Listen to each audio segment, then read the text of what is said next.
Welcome to this episode of the K&A Football Podcast.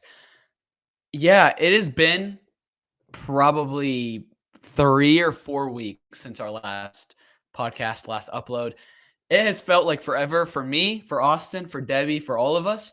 There's been a lot that's happened since we've been gone. There's the NFL draft, Austin's crazy Waffle House experience that will still be end up being posted on the YouTube, so stay tuned for that. The schedule came out last night. There's so much to talk about. And obviously, as you can tell, we are not in Debbie's basement. Unfortunately, Austin and Debbie both have real lives.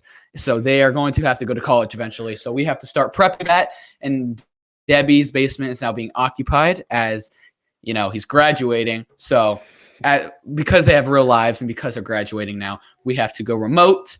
So please work with us here. There's probably, it wouldn't be K&A football without some kinks and some struggles throughout the way the podcast goes. And so at this moment in time, it is 5:40, because that's just what K&A football does. We're trying to go online for the first time with the very little resources we have. So just like we did back at Debbie's house, we're only going to get better as we go. Hopefully, this is the bumpiest online episode we have, but bear with us. It should be fun. We have a lot to talk about. This is K&A football.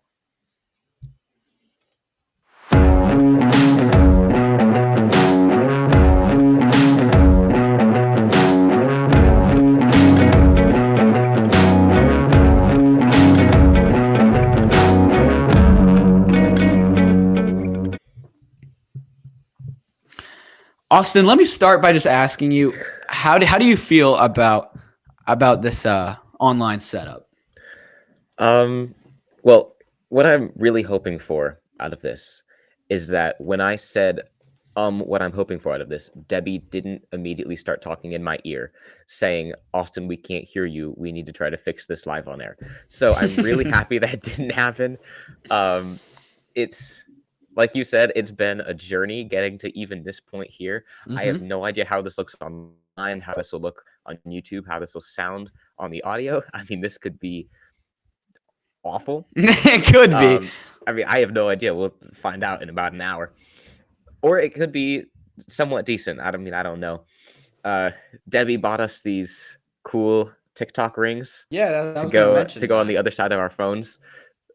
They're blinding. They are blinding. It's hard because I see you and I see Debbie here on my computer that you guys can't see. But then this is what Debbie wants me to be looking at, which is with the TikTok ring. But the TikTok ring is also just as blinding as the sun. So by me looking into the camera, I'm also like blinding myself and going to eventually need glasses. So we got to figure out a system here. But which is like kind of ironic because many of you may notice that I do normally wear glasses, but I'm not wearing glasses today because the TikTok ring puts like a ring around my eyes from the light. And so Debbie very kindly forced me to take off my glasses so that the ring didn't show up. You and I, like Debbie has been on this call for a little over an hour now, trying to figure things out and get things set up the way that they are right now. But you and I have been talking since like, what was it? Like, it's a real possibility, but hopefully not. So we got to get through the stuff while we can, while it's working. Yeah, I mean, I'm kind of excited. Yeah. Obviously, like you said, I'm going off to school in August. Debbie's going on a missions trip around the same time, so we're going to be, at the other ends of the world. Margaret will probably end up running most of this while Debbie's away. So I mean, we got to figure. So one thing that is sad about it, though, is now those who are listening aren't going to be able to hear Debbie's iconic laugh, right? That's true. We're going to need to get Debbie whenever, right? Because there's already been like 3 times this episode where you just hear like the. you don't get to hear it anymore, so like I'm sure that's hard for the diehard fans. It feels quiet. It feels like we're missing something. We can obviously hear it in our ears, but the viewers can't. So we'll have to figure out a way to get that fixed. For sure. So before we jump into it, this episode is sponsored as always by K&F Construction. Yeah, K&F Construction sponsored the whole episode, so it was practically. It was free to us, but K&F Construction took care of that. So, if you guys want to help support them, give back a little bit, obviously, you guys know that their link is in the description, kfdex.com. You can call them 330-575-2465 for a free estimate on a great deck. They're located right here in Stark County, Ohio. So give them a look if you are looking for a deck. Yes, sir. All right. So without further ado, you just want to jump into the draft? Yeah, I guess so. So you guys all know that we've been gone for a hot minute now. We have. Working this all out. And so we missed the draft. So very clearly, most of you know what happened, but we're going to give you some of our analysis and then give you a little bit more extracurriculars, if you will. So, Caden, why don't you start off with the first pick in the NFL draft? Oh, I would gladly do that. So if you know me personally, you knew that I wanted Bryce Young in this draft, and I'd said on the podcast that I wanted Bryce Young. I mean, I thought Bryce Young and CJ were obviously the 1 and 2, but I wouldn't have been too upset with CJ Stroud, but I very much preferred Bryce Young. And you were with me the night of the draft, and you captured not one of my best moments, the moment that I'm kind of embarrassed with when I go back and see that. But I'm in the basement here. If you haven't seen the video, go to our Instagram, KA_football, and find it on there. But I'm there. I got the hoodie up, the hood up. The strings are tied, so it's like my eyes kind of are peeking out, and I'm pacing. I was very, very nervous. Like they announced Panthers are on the clock. The 10-minute timer started. I start pacing, and then I grabbed a bunch of food. I was stress eating for those 10 minutes. Like it was not good. But they ultimately picked Bryce Young, and I didn't really know how to control my excitement, and I just went and I tackled Austin, and it was all captured on video. But it was worth it because we have Bryce Young, which is so exciting. All the crap about his height, yeah, I understand he's short, but if that's the only knock that you can have on a player is that he's short, that's a pretty good player. No one's out here saying, yeah, but he can't throw very well. Yeah, he doesn't have a strong arm. Yeah, he's not smart. No, their only thing is that he's small. There's been people coaches who've coached Tom Brady and tons of other players, and they said the two smartest players that they've ever coached is Tom Brady and Bryce Young, which is some pretty high praise for Bryce Young. Very high praise. So obviously, we both think that was the right pick for the Panthers. We both love CJ Stroud, played at Ohio State. That's our personal favorite college team. But Bryce Young is obviously the better of the two players. His football IQ is out of this world. So he was obviously the right choice for the Panthers. And so congratulations to you and the Panthers organization on hopefully getting that right. And hopefully for me, when I draft him in Dynasty, I'll get that right too.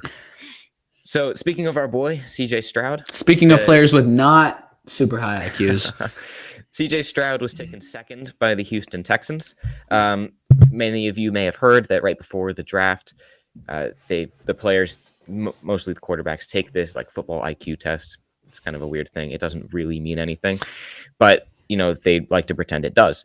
And so CJ Stroud scored rather poorly. He scored like the worst ever. And 18, so a lot of people 18 percentile. Yeah. Really I don't play football. Never have. And I bet you I could score higher than an 18 on that. Yeah. And so I'm not going to be the second pick in the draft. I don't know. Right. That's just me. It was bad. A lot of people were like, oh, he's going to fall in the draft. Will Levis, Anthony Richardson, they're going to go before him now because he's an idiot. All the Cardell Jones tweets from 2015 started resurfacing where he was an Ohio State quarterback back in the day. And he said, I don't understand why we have to attend classes. I'm here to play football, not learn. So all those came back out. So that's kind of rough. But he ended up going second to the Texans. Clearly the right choice. We are not high on Anthony Richardson or Will Levis. Mm-hmm. So anything other than Bryce and CJ or CJ Bryce going 1 and 2 would have been an absolute mistake. So we got that one right. And then huge surprise of the night. Caden and I were together for the draft. And we were very shocked. I personally thought maybe there was a glitch on the screen. Maybe the NFL got it wrong. So Houston Texans selected CJ Stroud. Okay, very good. And then it says Houston Texans are on the clock. And we're like, whoa. That's kind of weird because they just picked. Turns out that they traded with Arizona all the way back up to 3 so they could take Will Anderson Jr., edge rusher out of Alabama. So, I mean, hey, Texans are making moves. They're making moves. They want to be good this year. They don't want to finish bottom again. Yeah, look, at least they know that they suck, and they're trying to get back to relevance. I mean, it makes a lot of sense because you couldn't go into this season with Davis Mills as your quarterback and convince people that you're trying to win games. That's just not going to happen. No. And so they had to go out and get a quarterback. They were sitting in prime position. You don't plan on picking top 2 in the draft again. Like, it's no one's goal is like, yeah, next year we're going to have a top 2 pick. You don't go into next season wanting that. You want to win games. Right. So they don't want to be in this position again. So they're in prime position to get a quarterback. They get CJ Stroud, but then their new coach, D'Amico Ryans, is a defensive coach. So it makes sense that he's going to want his guy, his defensive staple now. He should be their face of their defense for the next 10 years. Definitely the best defensive player in this draft. I mean, they got the second best quarterback in the draft and the best defensive player. I mean, great first two picks for the Texans for sure. Right. And then at 4, the Indianapolis Colts, many months ago when we were having our guest hosts on to help us with our pick'ems, we had Daniel the Camel on. He is a huge Indianapolis Colts fan. So we were texting him while the Colts were on the clock, and they ended up taking Anthony Richardson, quarterback out of Florida. Kadin, what you got to say about this pick? Because I have strong opinions. Yeah, I mean, I think we have a similar opinion on it. Yeah. They were going to go quarterback regardless, but neither of these guys realistically should have been, I think, a first-round pick, especially top 5.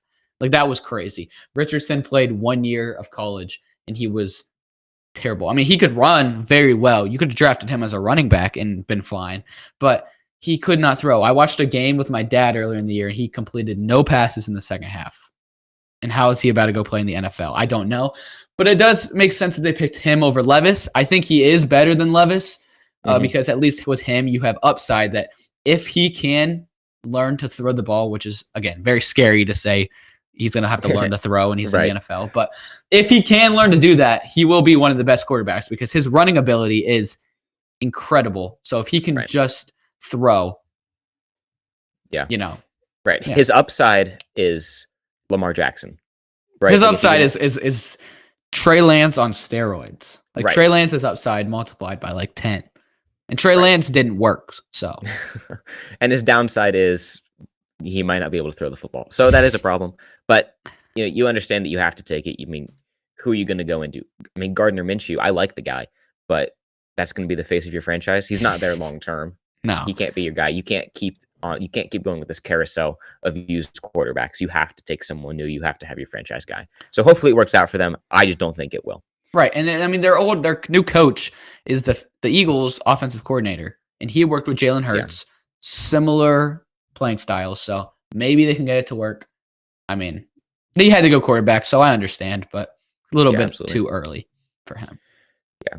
And then at 5, the Seattle Seahawks continue to, I think that Pete Carroll really has this philosophy in his mind. I think it works well. This is what I would do if I were a coach as well. You build yourself a really great defense, and then the offense is kind of secondary. You want a guy that can run really well, and that's who they have in. Why am I blanking on his name now? The rookie they got last year. Tariq Woolen? No. Who was it that absolutely ran over everyone? Oh, the running back? Yeah, the running back. Oh, Kenneth Walker. Kenneth Walker, that's who it was. Yeah, so Kenneth Walker is an absolute beast on the ground. I think he's a fantastic running back. And they had a really good defense last year. And they continue to add to that by drafting Devon Witherspoon, cornerback out of Illinois, the best cornerback in the draft. So they're kind of trying to build back that Legion of Boom, I think. They're trying to build a ridiculous defense. Geno Smith is functional on offense. Kenneth Walker is running back. I think it'll work well for them. So that was a great pick at 5. Yeah, it was a great pick. It was overall a great draft for Seattle. I mean, we'll get to it later, but they probably had one of the steals of the draft later in the first round. Yeah, absolutely. I mean, they got one of the best corners in the draft, and then one of the next best players at another position. I mean, Seahawks, they draft great every single season, and this is just another example. Yeah. And then we don't want to bore you guys to death, so we're not going to take you through all 300 picks. No way. We're only going to take you through the first round and then some notable ones from later rounds, but we're not going to take you through 31 picks from the first round. We're going to touch on the more notable ones because no one really cares about offensive tackles. Come on, no one cares. So jumping down to 8, the Atlanta Falcons. I think this was a big pick, big name. They took Bijan Robinson, running back out of Texas. This obviously infuriated Kadin, as he's going to have to play him twice a year now. And it's a little unheard of in today's NFL to draft a running back in the top 10. So to a lot of people, this was a reach, especially considering that they didn't need. No, that was the biggest thing. They have the Falcons. Sorry to interrupt you, just mid. No, you're good. Yeah, go for it. The Falcons have so many needs. Their offensive line is pretty bad. Their receiving core is pretty good. Their corners could use some work. Their defensive line could definitely use some work. Jalen Carter is still on the board. He's one of the best D linemen in this draft. You're definitely probably looking at him. In your run, you had the number 1 running game last year. That was the primary strength of your team. You had an 1,000-yard rusher and he was a rookie last year. I don't remember his name. I'm blanking on his name too now. Yeah. Yeah. He was good. I mean, he got over 1,000 yards. And then they still have Cordero Patterson. So 2 very good running backs. And then they go draft Bijan Robinson at 8. What is the point of that? Now you have another running back who's going to demand carries. I mean, he's a great running back. Don't get me wrong. He's going to demand the carries. But you already have 2 proven good running backs. It was a complete reach when you have so many other needs. I mean, yeah, he's going to be a great player. But running backs have proven that they don't get you anywhere. We had McCaffrey for so many years, and we never made the playoffs. And he was our whole team. Right. You need more than just the running game. And Atlanta had, like you said, had a lot of needs, defense especially. So definitely a reach. Probably didn't need to go with him there, but he's a good player. So I do understand the philosophy as well of saying we'll take the best player available. And he may not have been the best player available, but he's a fantastic player. So I kind of get that. Speaking of reaches at running backs, probably the reach of ever. If it works out, they're going to look like geniuses. If it doesn't work, they're going to look like the biggest idiots the NFL has ever known. The Detroit Lions at 12 take Jahmyr Gibbs, running back out of Alabama. For those of you who don't know, Jahmyr Gibbs was like a second-round guy, not top 12. So definitely a reach here. When they made that pick, Austin and I's jaws both like simultaneously just like what? They already have Devontae Smith. Or Devontae Smith. Not Devontae Smith. DeAndre Swift. Yeah. They already have DeAndre Swift. Similar enough. And they have David Montgomery. 2 very good running backs. You don't need another one. And here they go. They draft another running back who, like you said, was supposed to go in the 2nd round. It doesn't make any sense. And then it showed the Lions draft room after they picked him. Oh my gosh, you would have thought they just won the Super Bowl. I mean, they were going they were going crazy. And I'm like, you just like reached on a running back at 12 when you could have gotten him at like your next pick, which is like 39. Like, what are you doing? And but I mean, maybe they know something we don't. If, like you said, if it hits, they're gonna look like absolute geniuses. But in the more likely chance that he's just an average player, they're gonna look dumb. Right, and everyone's gonna remember that. Like the players that they could have had at 12, are so many. Yeah, they could have had a lot of players. They could have filled a lot of gaps. Like we've said time and time again, the Lions defense is one of the worst in the NFL. So if they would have taken a defensive guy, there was still a lot of them left. That would have been a lot better, but it took them at 12. If it works out, so be it. Yeah. And then the aftermath of this trade, I honestly feel like hurts the Lions because it makes DeAndre Swift mad. DeAndre Swift. That's his name. I don't know why I'm mixing him up. DeAndre Swift, it makes him mad. He asked for a trade, and they trade him to the Eagles. So now you just replaced a good running back with someone who's unproven. You literally got no better here. Like, it's just like you swapped someone for someone who might not even be as good as him. Like, you didn't improve in this draft. I don't understand that pick. Yeah, I don't get that either. And then a lot of these picks after 12 are kind of boring. A lot of tackles, a lot of rushers, cornerbacks, nothing too flashy. And Kadin and I were kind of sitting there wondering, like, oh man, when are we going to see a wide receiver off the board? Like, there's been no wide receivers taken. There's a really great wide receiver in Jackson Smith and Jigba out of Ohio State. I personally thought that he was going to go top 10. Yeah. and just they're not getting taken. What's happening here? So as we get to this later first round, Kadin looks over at me and he says, once one wide receiver goes, they're all gonna go. And I was like, maybe. The most iconic quote we said after, so I said, once one wide receiver gets taken, there's going to be a string of 4 straight receivers that go. And he's like, yeah, like it could happen. Moments like that, wish that we would have live streamed during the draft because exactly what I said happened. I mean, up at pick 20 now, the Seahawks are up for their second pick, had an amazing first pick, and they go and kind of shock a lot of people. They didn't need a receiver. I mean, they got DK Metcalf and Tyler Lockett, but now they go get the best receiver in the draft, an amazing receiver, and get Jackson Smith and Jigba out of Ohio State. I mean, that receiving core is very, very scary. Yeah, I'm really glad that the Browns only play them once this year. So then, exactly as Kadin predicted, Seattle takes Jackson Smith and Jigba. The Chargers take Quentin Johnson out of TCU. The Ravens, unfortunately, take Zay Flowers, which means their receiving core has really improved in the last 3 weeks. They have OBJ. They still have Mark Andrews. Now they have Zay Flowers. So that receiving core is looking really good over there in Baltimore. I was really upset to see that. And they signed Lamar. We haven't even done a podcast since then. Oh, yeah, that's true. They, for those of you who don't know, I'm sure all of you are aware. Right. They picked up Lamar Jackson again. He wanted out. He wanted to trade. But then they kind of played this cool little game where they're like, oh, I want to trade. Oh, but we don't want to trade you.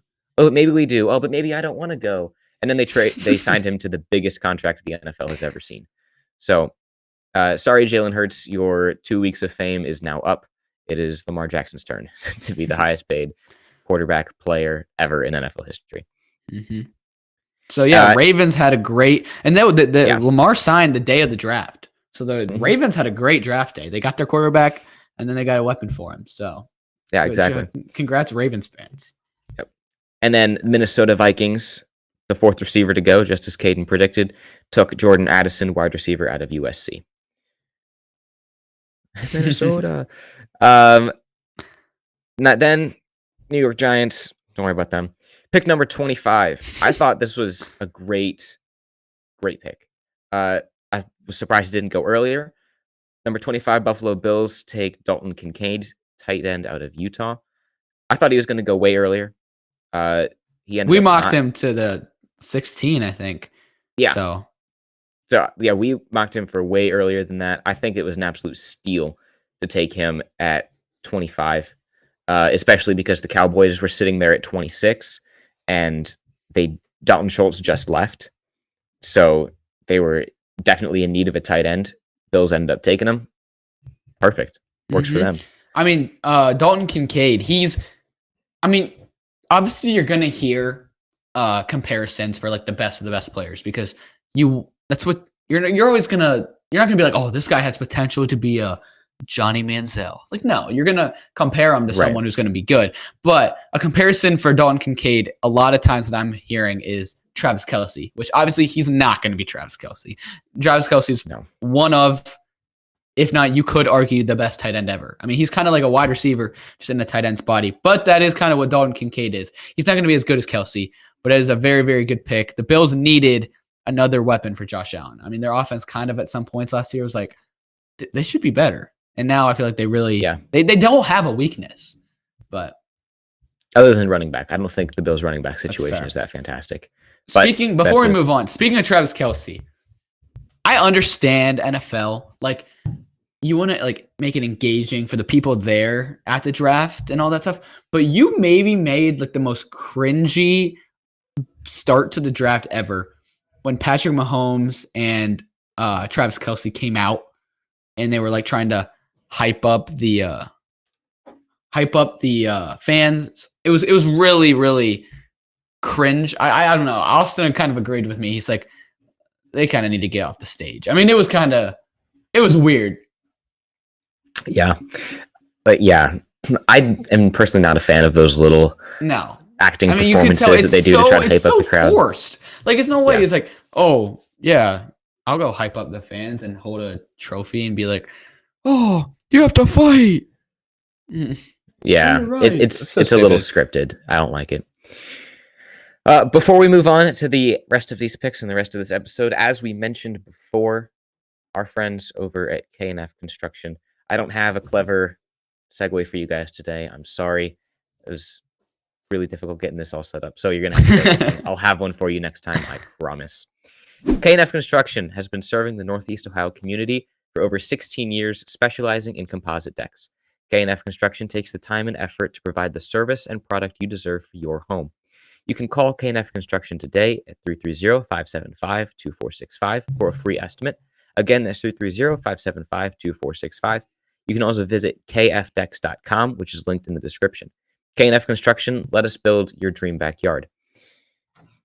And Kadin and I, speaking of building, built one of the greatest mocks ever when we accidentally... single picks. It wasn't a good mock. Yeah, not a great mock, but one of the single greatest picks we could have had by forgetting that Myles Murphy existed.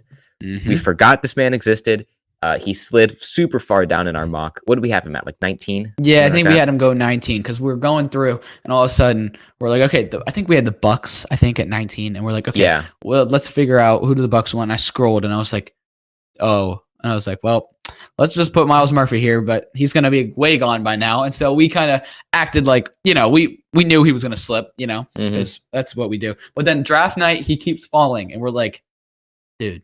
Like we might be right. And here we go. He slips all the way down to 28. So we didn't even have him fall far enough. But we did predict we did predict his fall.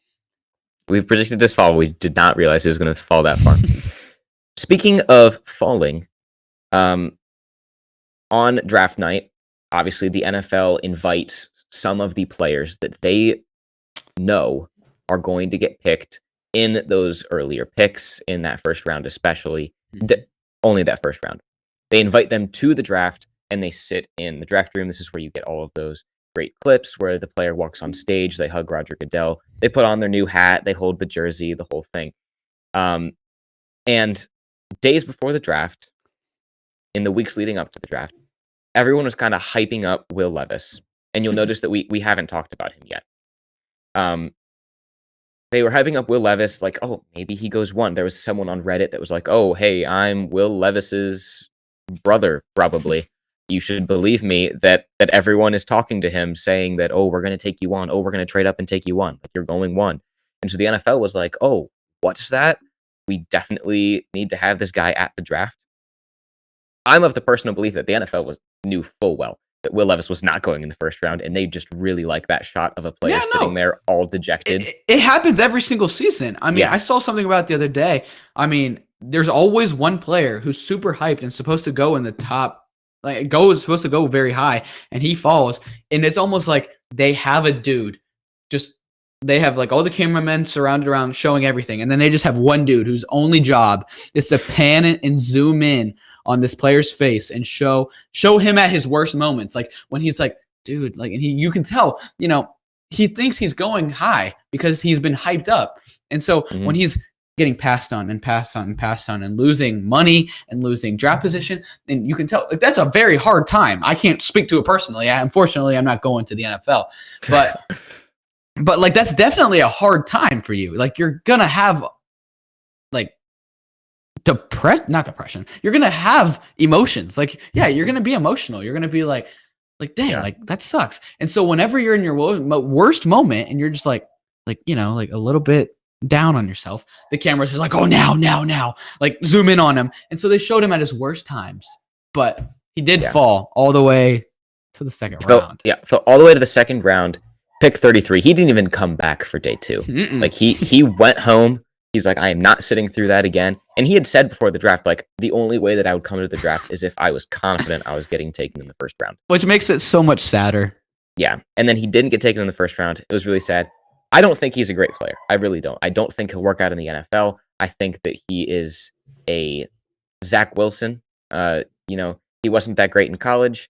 All of a sudden, he shows up to the combine and he's jacked and everyone likes the way that he looks in the tight shirts. And they're like, oh, we're going to take him in the early rounds. And then they don't. And even if they do, like Zach Wilson, it doesn't end up panning out. I think teams wisened up to that. He ended up going to the first pick in round 2, pick 33. The Titans took him. So, QB battle of mid over there in Tennessee for who's starting. Yeah, you got Malik Willis, Ryan Tannehill, and Will Levis. What a battle! Whew, what a QB room. Kate and I both said we feel bad for him. I don't think he'll be great, but it's unfortunate to see that happen. It is sad, and it's also sad when like the talk is like the night your draft night. It's not even about you. It's about your sisters and your girlfriend who are sitting there with you. Yeah, because like the NFL memes on Instagram, every NFL page was just like losing the fact over his sisters and his girlfriend who were sitting next to him because it was just so funny. Yeah, that was rough. He was living a rough 24 hours. We'll just say that. Yeah, it was tough.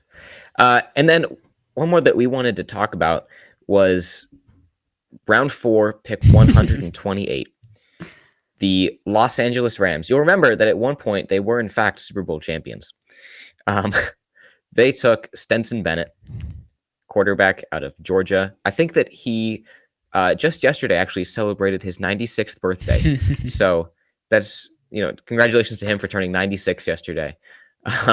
He is so old to be a rookie. I mean, what is he, like 25 actually? I don't know. Rumors are he's going to retire before Matthew Stafford. So yeah, that was fun. And he was taken really high for being that old and for not being really that good. For being honestly. Mid. Yeah. For getting carried by a defense and 4, playing against people who are half your age. Good for you. Yeah, exactly. Yeah, round 4 is really high. I was not expecting that. I was expecting talk to me in round 6, maybe late round 5. Yeah, shout out to Preston.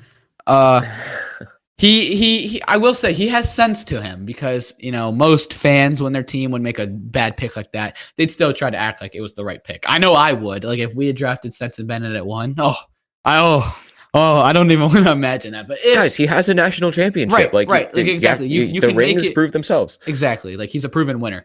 But I talked to Preston about it and I was like, how do you feel? And he goes, dude, it's so stupid. And he was going off about how dumb it is. And I was like, I respect that because I went into a Rams thing. I was reading all these Rams fans posts and stuff. And they were like, dude, he's the future, blah, blah, blah. And I'm like, come on. I was like, you're joking. You're just trolling yourself at this point. I mean, yeah, you're just lying to yourself. In other news, the NFL schedule was released last night.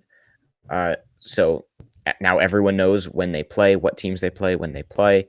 A change from last year and years prior is that no team is guaranteed a primetime spot. Which I love. Which is good because there are teams that do not deserve a primetime spot. There's only so many times that you can put the Bears in primetime. The Bears have a lot of... I think the Bears have 4 primetime games. Right, but what I'm saying is last year, no one wants to tune in to a Bears primetime game where it's either going to be the saddest thing you've ever seen, see Broncos Colts. That was a sad primetime game. Right. Or it's going to be an absolute murder fest where you just see one team stomp on them and it's just no one wants to watch. This is the waste of my time. So it's a good move by the NFL to take away a primetime spot from every team. You put the best teams in primetime. Okay, you want to put on your best show. Okay, people watch Sunday Night Football. So, I mean, Kadin was really happy. The Panthers have quite a few primetime games for not being guaranteed any. So that's great for them. All the teams know who they're playing. All the teams got their scheduled video. Each team puts out a video to kind of show their schedule. I think there are some really good ones. There's some really good ones out there. Honestly, I'm going to be honest with you guys. I think the Panthers have a really good video. That's a good one. The Broncos had a good video too. I liked that one. I hated the Browns. I really hate to say that. Really? I haven't seen the Browns. Did you see the Titans? The Titans? I started the Titans. I didn't really like it that much. So I loved the I think the Titans was my favorite. I mean, I loved the Panthers one too. The Panthers one was very creative. They did a whole thing. And then did you see the one where they brought in the game show and it was which cat? Yes, that was really good. I love that. That was funny. That was so good. Yeah. But the Titans one was great. It was you see those videos all the time where it's people walk in LA or in the street somewhere and they go up to people And somehow they manage to find the dumbest people every single time. I really don't know. But they'll ask them like a basic question and you'll just get the single dumbest response. Like it actually makes me like worried about humanity. Like some things, and it's like, hey, and it's like a picture of like the United States, and it's like, what country is this? And they're like sometimes it makes me a little like, is this fake? Like I don't know, but they did one of those types of things, and they went and revealed the schedule, and they'd show a logo, and it was always these girls who probably had no idea what they were doing. It was all girls who answered, but their responses were so funny, and so like I think the Titans video was great. Yeah, I haven't watched the whole thing yet, so we can totally live react. Will it work on the live and everything? Just look up Tennessee Titans. Oh, right. I forgot they can't hear you. Debbie says we're gonna do a live reaction because Austin hasn't seen the whole thing, so Debbie's pulling it up. Yeah, so we're pulling up the Titans schedule release video. Yes. So hopefully you guys can see this, and hopefully we don't get copyright hit.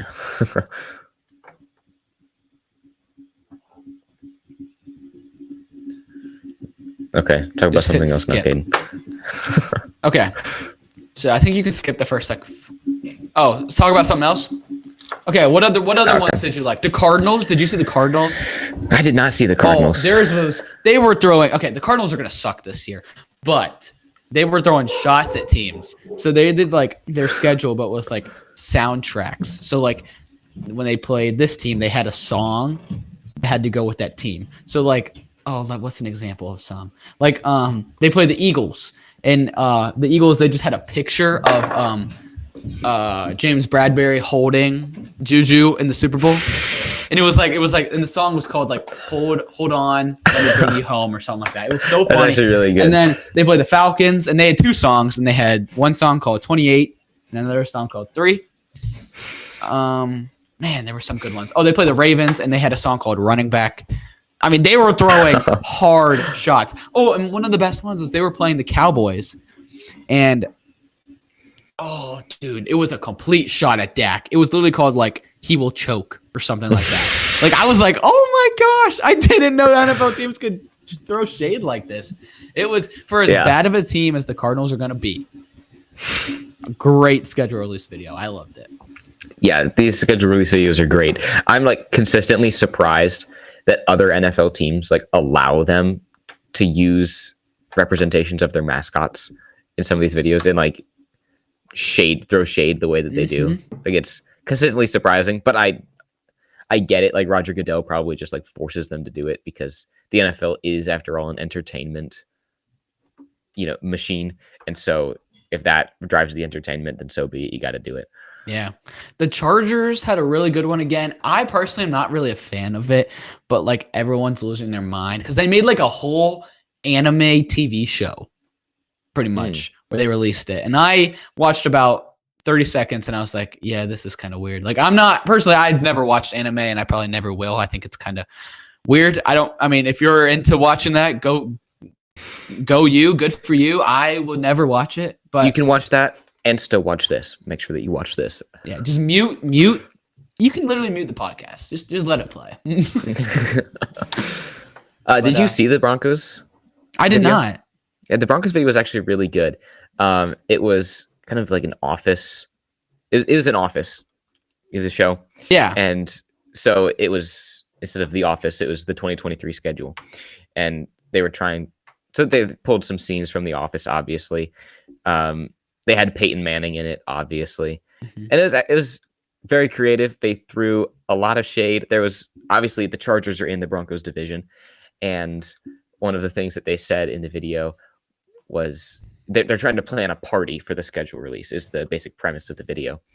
And they're like, okay, well, the Chargers are coming, so we need food for them, preferably something soft that they can't choke on. And they just kind of look in the camera. No way. And that is funny. That was really good. That was a good release video, I'll tell you what. It's great how creative some of the teams are. And like you said, how much shade did they throw on each other? Yeah. I wouldn't expect it. I feel like that would just give you more fire. You just want to kill this team and be like, yeah, but Yeah. Another thing I don't think we've talked about since last time we recorded, which was like 8 months ago. Aaron Rodgers. Yeah, Aaron Rodgers ended up getting traded. The Jets, as we folded. said. Yeah. Yeah. There was talks about the Niners, but it was kind of the Jets the whole time. It was the Jets the whole time. It was just smoke screens. But yeah, like I predicted, the Jets folded before the Packers did. They ended up just giving them all of the picks. I mean, it was like it was this year's first. It was next year's first. A conditional second, which no. That was the conditional second. That was the conditional second. Was it would turn into a first? That's yeah. Right. Yeah. So it was a lot of picks. But go work Green Bay. You got your bag for it. Is this Rodgers. The schedule, Debbie? Yeah. Okay. Debbie's still working on it. Bummer. I want to see a reaction. There's like, how far of it have you seen? I don't know, maybe 45 seconds. It wasn't really that much. That's not bad at all. I love one of my favorite parts in the video is they call the Colts because they're in the same division as the Colts. Yeah, and so like the whole time they're so like unsure. They're like, like I don't know. But then whenever the Colts come up, they're like, oh, Cowboys. It just makes me laugh. Is this it? Can we hit play? Still working on it. Alrighty, still working. We were going to talk about this a little bit later, but we can pull it up now. Right before we started this, the Washington football team went ahead and finally sold. Dan Snyder finally sold the football team to something called the Harris Group. Magic Johnson is included in that group. So they sold to them. It's still waiting on approval from 1/3 of the NFL owners, but it sold for a record-breaking $6.05 billion. The previous record was 4.55, so it kind of blew it out of the water. Can you imagine if like the Cowboys sold? Dude, the Cowboys, like if that's what the football team is worth. Right. And that's probably the least amount of any team in the NFL, to be honest. That's what I'm saying. Like the Cowboys have to be worth $100 billion. Mm-hmm. All right. Debbie's got the thing. I wonder how this will go. Yep. Yeah, we can see it. I don't know if you're playing the audio because the audio, it's just them talking. I can't hear it. How you doing? I can't hear it. Yeah, tonight. NFL kickers. That's all right. This is not it. So I don't know. No. This is the one that I saw. This is the one you saw? Wait, skip to like the middle. Yeah, this is different. They must have posted two. That is weird. That makes sense why I didn't like it then. Oh, that's weird. I'll have to show it to you another time. Oh, that's okay. We don't need to do that. We can just throw the fans towards it. That's okay. Yeah. Go. Do you guys go watch it? I'll go watch it on my own time. We'll tell you about it next time we jump on here. Let's see. Did we have anything else that we wanted to talk about here, Kadin, before we let our viewers go? Debbie, when are we going to be getting the Waffle House video out? We should tell them. Debbie is unsure. I forgot that they can't hear Debbie. Yeah, so it's gonna be a little while before that video gets out because number one, like Kadin said, it's Debbie and I are graduating this week. Our ceremony is tomorrow. Obviously, then comes along with that graduation parties and all sorts of things like that, as well as we have regular lives like work to attend. So that obviously takes up a decent portion of time, as well as the fact that it was 12 hours of raw footage. So you gotta edit that down into a bite-sized portion of like half an hour. So that will take quite a bit. It was a very, very fun time though. It was very fun. Maybe we'll definitely talk about it on the podcast when it releases. Maybe we'll even, if we can figure out some of the audio stuff, we'll play it on the podcast and we can it's the first tell you some things that maybe you didn't see on the actual video. Yeah, we'll do a separate video for that. Yeah. Yep. Yeah, is that all? I think so. All right. Well, hopefully the online setup flow. I think it went all right. Hopefully. We'll find out in about 30 minutes when everything posts. Yeah, I mean, it seems fine. I got a camera or a computer here. I'm not blind yet. Yet. Yet's the right word.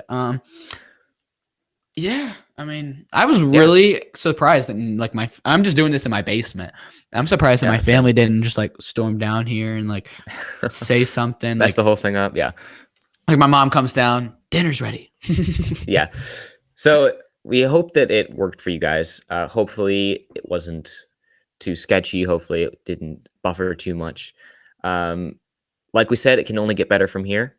So we're looking forward to see where this goes. If you guys liked it, let us know.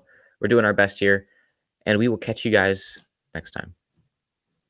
Thanks for watching this episode of K&A Football. You can listen to our podcast wherever you get your podcasts, and we're also active on Instagram, TikTok, and YouTube Shorts. If you made it this far in the video,